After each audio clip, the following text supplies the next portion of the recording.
Hey guys, welcome back to my channel. So this is going to be a recap video of my army at ETC and further thoughts about how I would play Dread Elves in the future.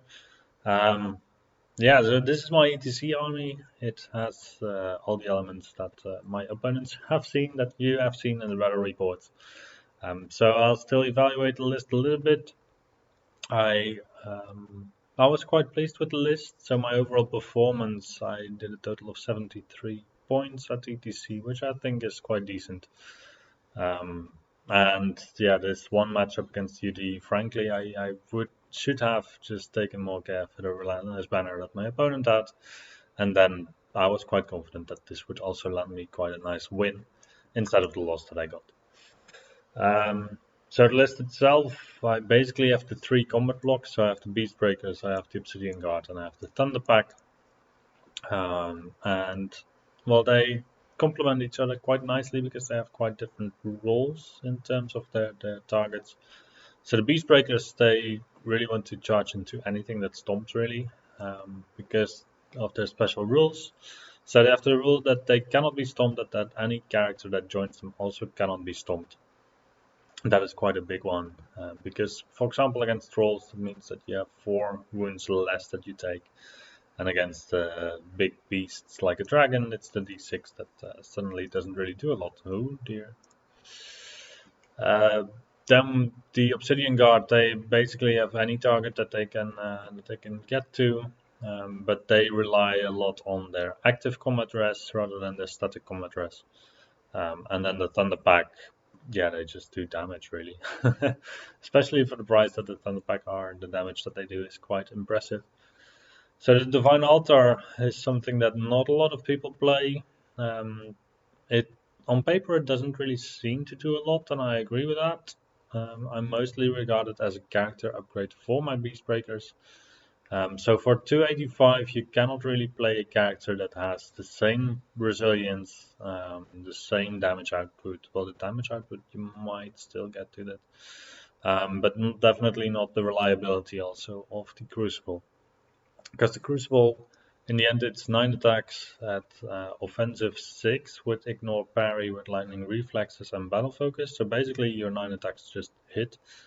And then you have strength 3 AP1. You go to strength 5 AP1 if you activate the Blades of Darak. And that is actually quite scary in combination with a lot of static combat res. So yeah, this guy in the unit of Beast Breakers gives you a very reliable unit that is often just missing from Dread Elf armies. So my experience playing 1 year of Dread Elves now is that if you play a lot of different formats, then something somewhere in your battle will go wrong. Whether it is that your opponent just shoots down 15 Obsidian Guard in 1 turn of shooting. That happens, whether it is that your dragon suddenly flees away from some well, dragons don't really flee away because they count stuff as insignificant. I don't know if they count everything insignificant though, but just the Raptor Chariot fleeing off the table because of some 6-inch panic. Stuff like that happens, and dice spikes also happen. Which is something that Dread Elves is really vulnerable to. An army like Vermin Swarm would be less vulnerable to dice spikes because you have to minimize discipline, rerollable, and if that doesn't work, then you're just unstable with something. So yeah, the list itself, I do have some movement tricks in the list, and that is also something that makes the list really work, I feel. So the Thunder Pack, they have advance 6, for example, to go to advance 7 with the Beast Breakers, to go to advance 8 with Sand of Blood. So if I have done a wound somewhere with either the Auxiliaries or the Hunting Chariots, and then I can go to advance 9 or 10 even with Witchcraft and Cosmo. Obsidian Guard, basically the same story-ish. So they do start at advance 5, they have Swift Stride because of the ban, and they have Academy Train, so they go to advance 6. I get advance 7 because of Sand of Blood, and then I can go to easily advance 8 or 9 with Witchcraft and Truth of Time. Yeah, and then the inclusion of the Beast Breakers really had an effect that I saw on the counterplay of my opponents mostly, with all the chariots. So the chariots, they start out at advance 7 and 8 if they trigger Send of Blood, and then the Beast Breakers can still dish out +1 advance somewhere in 6 inches or 8 inches. I believe it was 6 inches. But that just impacts your entire army because your opponent does not know where you're gonna give it to, and then yeah, that just means that he has to stay 1 inch back more. So the effect of the Beast Breakers, I was quite pleased with. Obsidian Guard, they just kill a bunch. Thunderback also kill a bunch. It looks like a list that doesn't really have a lot of combat threats, but Dread Elves doesn't need it. So anything you have already strikes hard enough, basically. So with regards to that, I am investing still 900 points into magic, practically.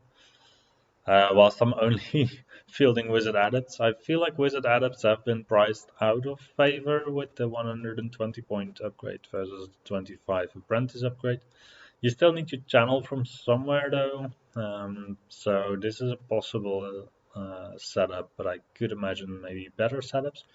However, the flexibility of this magic is also quite high with the essence of a free mind, alchemy, divination, BSB. That is just an auto include. I feel just because of the flexibility of the lores. And then, yeah, I also still want to talk about the Dread Prince a bit. This is a really good setup for the Dread Prince. So at ETC, this is by now an updated list. I didn't have a Dragon Staff. This is an upgrade that I would still give to the guy. But otherwise, Shield of Duskforge just to get to the 1-up armor save. I'm missing Basalt Infusion, I think. Because I had a 1-up armor save on the guy. I'm missing the Basalt Infusion. So Basalt Infusion helps you out against alchemy magic. So that basically the only weakness of the guy is something that just flat out ignores armor. And is not flaming, which is the Toxic Breath of Occultism and Snipes. And these did pose a threat, but in this setup where he's not your general, you can still lose him. It's fine if you lose him.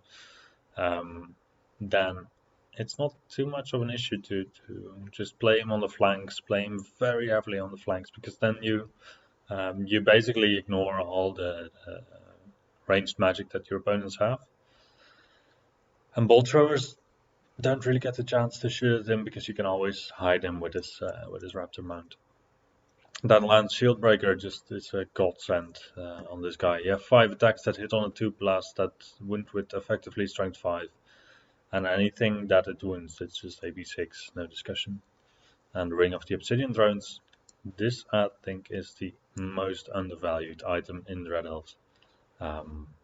Because this is so good. Through this, it becomes a piece that is really unique in the army. Where you can actually hold a charge with something just unconditionally. Because even if you lose by 4, let's say, then you still have a rerollable minimized discipline 5 if you're in range of your BSB. Which is something that stuff like Vermin Swarm just relies on to make, right? So why not you? That's going to be it about my previous list. So I have some pictures to just have as a background to talk about some upcoming stuff. So I was planning to play Dread Elves for the next ETC as well. However, the captain of Team Netherlands has decided that he will be playing Dread Elves. So basically, Dread Elves is off the table for me. But well, with all the developments, list changes going on in the Dutch team as well. Or the contenders for the Dutch team, I should say. With all the list changes going on, there's a couple of options to choose from. So I'm currently looking also at Vampire Covenant and at Warriors of the Dark Gods.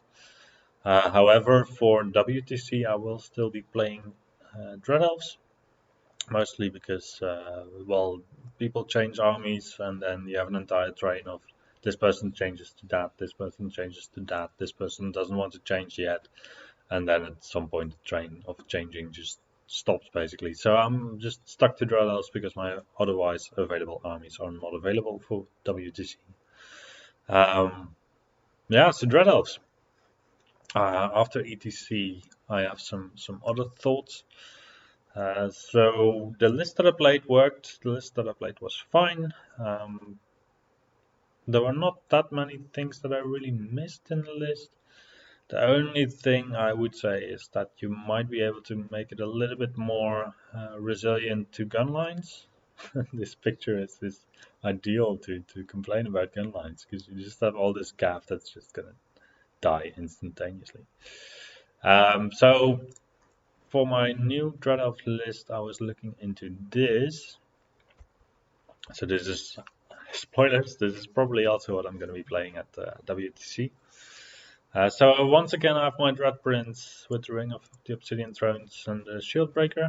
He's just to stay, and I also have the Temple Exarch with Book of Arcane Mastery, Essence of a Free Mind. That's also just a... You need a BSB anyway, right? Or at least I think... I don't even know if I need a BSB in this list, but it's so such a utility piece. Like I could still swap these out for more Thunderpack. It's like the same cost. That is quite. I'm also missing some points here. But the thing I wanted to play after ETC most was Wizard Master Navigation with a decent magic phase, because I encountered so many characters that were in the end still just a bit annoying. So with Wizard Master Application, you have Touch of the Reaper, Race in the Hour. With Alchemy, possibly, I can also have Quicksilver Lash, and even Silver Spike. So then I have quite a lot of range damage output, focused on single models basically, which is something that the rest of the list doesn't deal with as well as these spells. So yeah, I'll still swap around some stuff because the Dragon Staff, I might want to have it on the Prince instead of the Outcast, for example, but I'll just see. But yeah, the Wizard Master Avocation and then Apprentice on Alchemy and Divination. I thought that it would be really nice to have some extra channel in there, so I just included the Divine Altar Effigy of Dread this time. I have played it during the initial stages of the lab development. I didn't play it after, but then the range of the effigy also got buffed to 24 inches. And we're also seeing that with the new books, there's a lot less fearless, I should say. So Vermin Swarm doesn't really do fearless that much. New Orcs and Goblins, I haven't really seen that much fearless. And for example, Trolls used to be fearless, and I don't know. I thought that was less fearless, and then for Saurian Ancients, they also don't really have fearless anymore, I believe. So that's three armies that have also lost, in some sense, their fearless. So the Divine Altar might work a bit better in the current meta than the previous one. Then I want to come with Temple Militants. So people say they're not that good. But I was just looking into the unit, and I was like, well, if you play them in Horde, then I saw at ETC what the Crucible does, the Divine Altar Crucible Slaughter. Temple Militants basically do the same, but they don't have the AP1. So AP1 is a problem. You should have a way to work around that, which we have in the form of Glory of Gold and Spectral Blades. I could also have included Cosmo Adept on Perception of Strength, but then Perception of Strength is, I think, the worst spell to buff Temple Militants with, because you don't get any added bonus other than the +1 AP. Because you go to Strength 5 anyways if you buff your units. So what I didn't realize mostly is that compared to a unit of Spears, Spears you would never run in Horde formation. Well, you could run them in a Horde formation, and you have 24 Spears, you have 24 attacks if your opponent engages your entire frontage. Once you start losing models and spears, though, the amount of attacks quickly go down. You have offensive 4 with +1 to hit, so offensive 4 you often still end up hitting on a 3+ instead of on a 2+. You don't have battle focus, and you don't have the blades. So you do get some AP, you don't have the blades. So in the end, Temple Militant's unit of 24, if you engage it at the front and you engage the full line, then you have 33 attacks. Offensive 5 after the paired weapons with battle focus. So basically that's 33 hits. And then at strength 5, +1 to wound as long as you have a spell on them. And then navigation is quite nice with Ancestral 8 even being okay. So then the goal of Ancestral 8 is just to activate your blades. Yeah, then you have like 33 hits, 2+2 wounds, it's like 25 wounds compared to the spears that start out with 25 attacks. So the combat prowess of spears quickly goes down after you calculate everything through, I feel, whilst the Temple Militants actually, it's a world of difference, I think. Cadron Spannon to threaten a bit further, Flaming Standard, because you have to. Then the Beast Breakers, because I need my third scoring unit, to be honest. So then the Beast Breakers take and buff the rest of the list, basically. And I have my Thunder Pack. I don't know if you should play more than just one unit of Thunder Pack, or if you shouldn't. Otherwise, Hunting Chariots are auto include. Raptor Chariots are really, really good. The damage output that these do is just insane sometimes. Then I have some first turn chaff. These guys, 180 is quite expensive for just one turn of chaffing, but they're not going to do anything else. And then I have 2 Mist Leviathans for turn 2 and later chaff. Yeah, what am I missing in this list? Mostly AP choices, people would say, I think. Then again, the Raptor Chariots, they have AP2 or AP3. I still have my combat buffs to increase that. Thunderpack have AP2 on the charge. Dread Prince with Shield Breaker is great at grinding. He can just take on a unit of knights. Yeah, I think this list can play quite well into a lot of different matchups. The Mist Leviathans really help against shooting as well, because the Manticore can just hide behind the Mist Leviathans. Manticore can even hide behind the chariots, to be honest. But, yeah, this is what I would start with for the next year's CTC, and see how it progresses. I think matchup-wise, it also has a couple more beneficial matchups than my previous list. It also has a couple that are worse, arguably, like my combat blocks, like my Temple Militants, if they go into anything with a 3-up armor or better. That still has a decent damage output, then I might struggle. It's mostly 3-up armor and better. So if you have like Infernal Dwarves with 3-up armor save all over the place, but they don't really have any damage. Well, then if I see an Immortal Wall, sure, then I don't really want to get that matchup. If I see, I don't know, 6 units of Deep Watch, yeah, that might not be the best for this list. Otherwise, it's still okay, because you have 33 hits that you're doing with your militants against a unit like that. You're gonna wound on 2+, so that's like 30 wounds. So even against a 3-up armor save, you will do 10 wounds. And mostly these units are not built to get 10 wounds. Yeah, so that is what I would be playing. We can also still have a look on Warhol at this list. So just to give you a bit of an idea, I just put down an deployment and then I have the list here. So these guys, I would definitely play them in Horde. So what do I have? So just against a random opponent, focusing a bit more on the middle.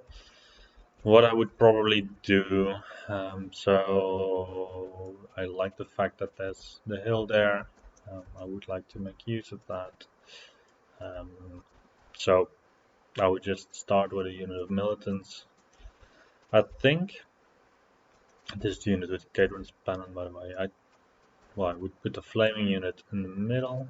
This could also be one of your first drops if you wanted to, because there's anyway going to be something in this range, right?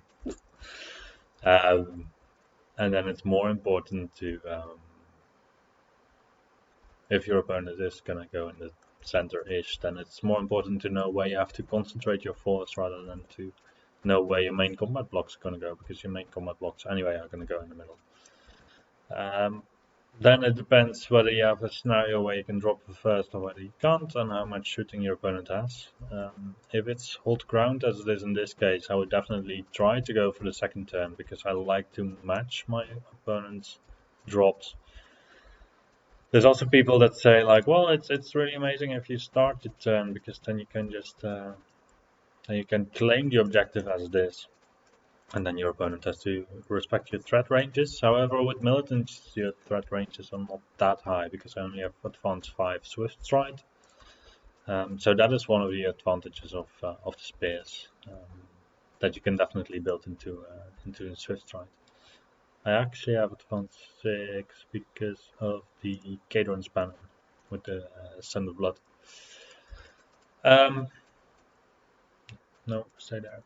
So my first drops, I would definitely just put some militants over here. I would probably want the beast breakers around here somewhere. That could be a second drop, because I'm anyway gonna have some kind of beast over there.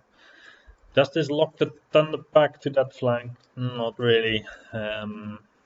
It's just a +1 advance, right? So it should be still fine. So this would be the first 2 drops, and then probably for the third drop, you want to, I guess, put some ranged, some larger threat ranges, some kind of chariot like this.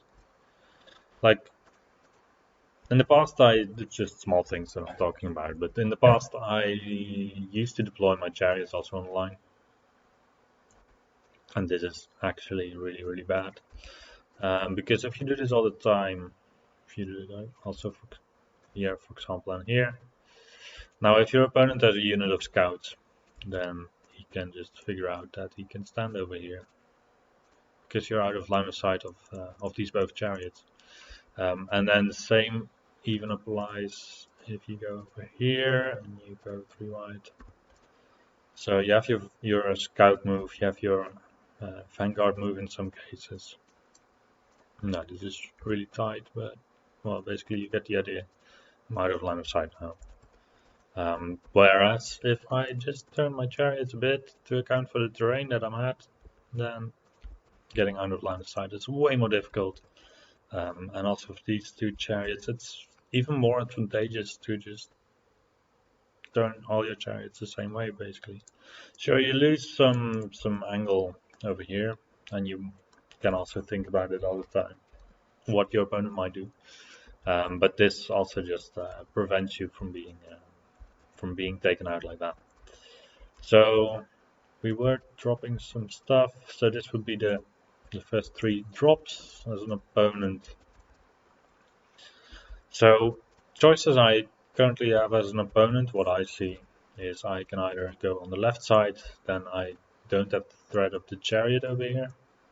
Basically he's kind of out of the game for some time. The only thing he's going to do is try to protect the flank a bit, then I need a defty flanking unit to hold this. I can go in the middle, what my opponent expects me to do, basically. Then this deployment so far has not given away anything yet. Or I can go here on the right, then the militants might struggle a bit to get to me. That might be true, but I'd still also have Dance Macabre with the evocation. That's also a reason why it's in the list. So obviously I don't have all the spells, but I will learn over time which spells to take against which opponent. And then if you so first turn for them would be something like this. Second turn they catch up 10. Then they might even already have a charge, and third turn I'm already there. So it's not like if you deploy on the right side that your opponent will not be able to come at you with his militants. They're not dwarves, basically. So then, yeah, that would be the start of the deployment. Rest of the deployment, against defensive armies with low advance, I would still drop for first. With high advance, I think I would still drop for first. I might play the militant 6 wide or 5 wide. It also depends on the resilience of my opponent, to be honest. So if my opponent has resilience 3 or less, generally then they're fine 5 wide, because then my opponent can come in with something, then we do a round of combat. I wound him on 3+ as normal. And then in the second round of combat I can buff my blades. I go to strength 5, so I wound him on 2+. But then against resilience 4 armies, I think I prefer to do a lot of damage in the first round of combat as well. So then this would not be advisable. Let's go back to where we were. Okay. So for the rest of the deployment, if you just focus on the center mostly, then I would put the other militants over here. I would want a flanking piece of some kind. I don't really want to take the chariot over there. I want something with a high march rate so that I get there quite quickly. So the Thunderpack are actually ideal for that. Funny thing is also the Thunderpack are quite ideal for that because they have a big footprint. So they basically have a too big footprint, I would say, for the hill to make the most use of it, because I can also use the prince over here, use the chariot over here. So at this point you're dropping, so you know what kind of advance you're gonna get. It's a bit of a shame that chariot cannot be within 6 inches of the beast breakers, but that's the downside of dropping 3 drops first.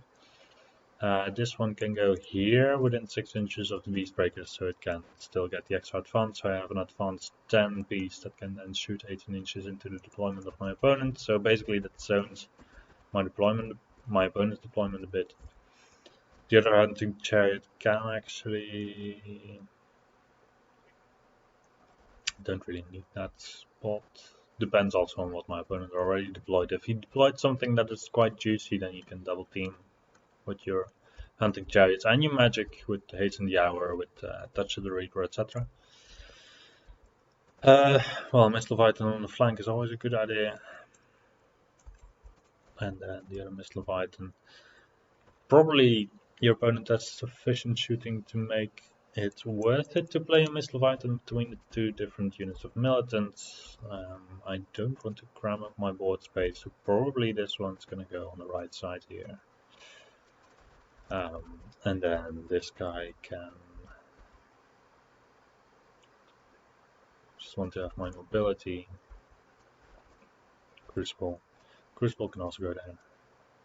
That's actually quite a good spot for the Crucible. So the thing with the Crucible is that I mostly want to be able to cover most of my my 24-inch zone. Sometimes I can also still try to catch some people charging the Crucible or the Divine Altar, because it's not really like support units are not really tooled for taking out an unbreakable beast like that. And these are going to come in later. The BSB generally goes into the Cadron Penance unit. That's mostly because I have Swift Stride, so if something goes wrong and I have to break from combat, I still have Swift Stride. Compared to a lot of opponents that would not have Swift Stride. So this would be the first turn deployment, and then basically the only deployment you can really move out as an example is against very defensive armies that you have to rush. So rushing would look something like this. So 7-inch, then 3-inch wheel, 2-inch wheel, 3-inch forward. Militants go forward 10. Chariot in support. 7 inches mostly. Could make this one 8 inches with the beast breakers. If it fits in here, it doesn't really fit, so I'll stick to the 7 and then the other chariot's gonna get the extra advance. So these ones will not go for the hill because I don't want to be on the hill. Because, well, mostly 0.5. It's mostly about the fact that now anything that is behind this line cannot see them. You can angle a bit differently, but then anything that basically deployed behind this cannot see them. These guys would have scouted somewhere and then they basically can move up here. We have one chariot that can hopefully just go on the hill. No, that's a shame. 9 inches. These 10 inches. So basically this turn 1 I don't really yet have all the capabilities to really put pressure. However, if it is a list that practically just forced me to go forward, then I probably want the Miss Leviathan over here, have this guy behind, hunting chariot over here, and then basically you just want to go for the I would say here the final altar kind of screws up the move of the beast breakers. Should look at that a bit more. 14 for this one. That's quite unlikely that I will have the space here to do this. I can just go on the corner of the hill to see. Dread Prince probably in the unit. And then yeah, depending on what's over here, you want to do this or not. But in the unit he's quite fine for it. Then in Magic I could try to do the bubble avocation move. That's another 6 inches, I thought. 6 inches. So then we get another 6 basically to put pressure. This is already way too close for most armies though, but it gives you an idea of what can happen. No, this one doesn't, I think, because it's a 9-inch aura. That's actually quite nice. Yeah, I still have to learn this army, to learn the spells that it has and stuff, but something like this, yeah, will be quite cool. Yeah, so that's my setup for probably for WTC, and well, sadly not for the rest of the year, but this is something I'm gonna be fiddling around with now. Thank you for watching, and I will see you then next time.